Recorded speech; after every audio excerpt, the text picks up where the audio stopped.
Hi, this is NJD from the Novus.net forums, and here I'll be teaching you how to make a custom 3.1 or 3.1.1 firmware for your iPhone or iPod Touch.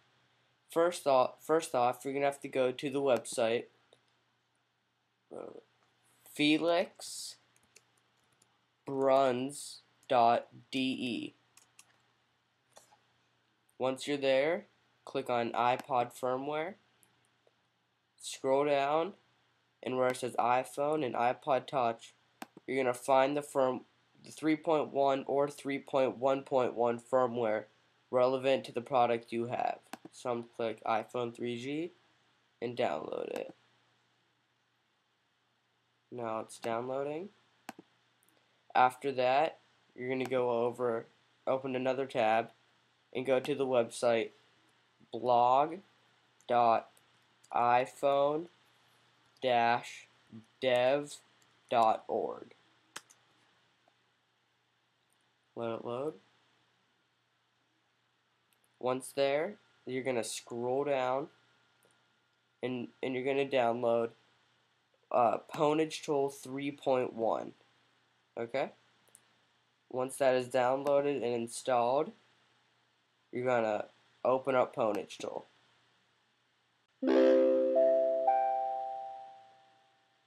I'll give you this warning. Just click open.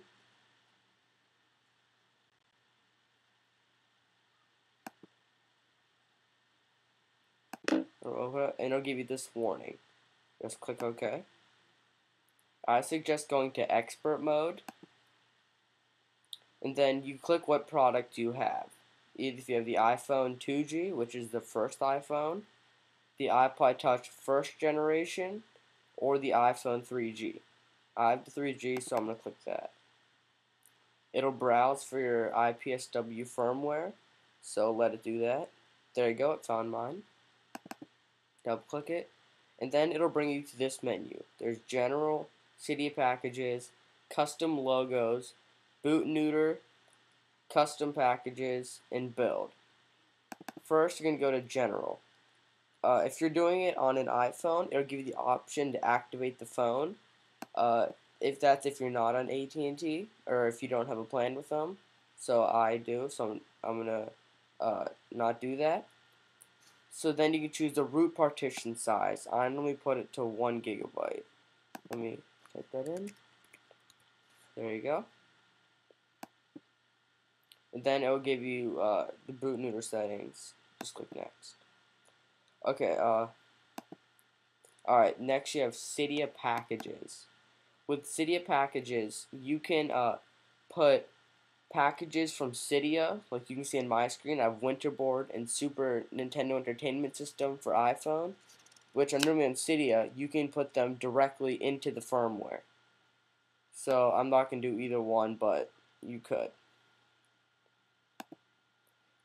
Next is the custom packages settings. With this, you can either put Cydia or Icy or both. I'm just going to do both. Click next. Then it's the boot logos and the recovery logo. You can either keep them like that, how they show the pictures show, or you can just do it the normal Apple and the plug into iTunes. I'm going to do both. Okay, and then you're pretty much done customizing your firmware. After that, just press build and then press next. It'll ask you where to save your IPSW. Just I'm gonna do the normal name and save it to my desktop. Then I'm gonna click save. I already have one there, so I'm just gonna cancel, and then I'm gonna continue with this guy. Click cancel. It just says fail for me because I already have it. And then there you go. There's your firmware right there.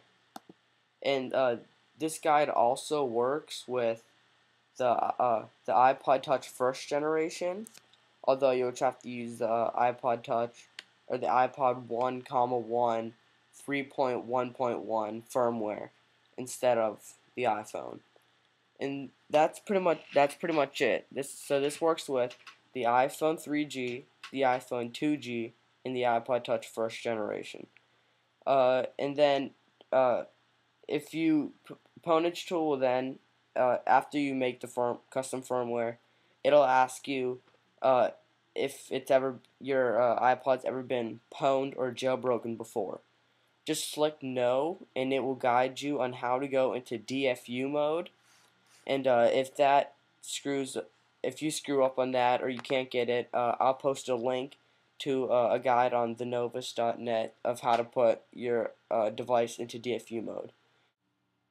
After you get in DFU mode, you're going to want to open up iTunes and go to your device, and then you're going to want to hold down Option and then click on Update.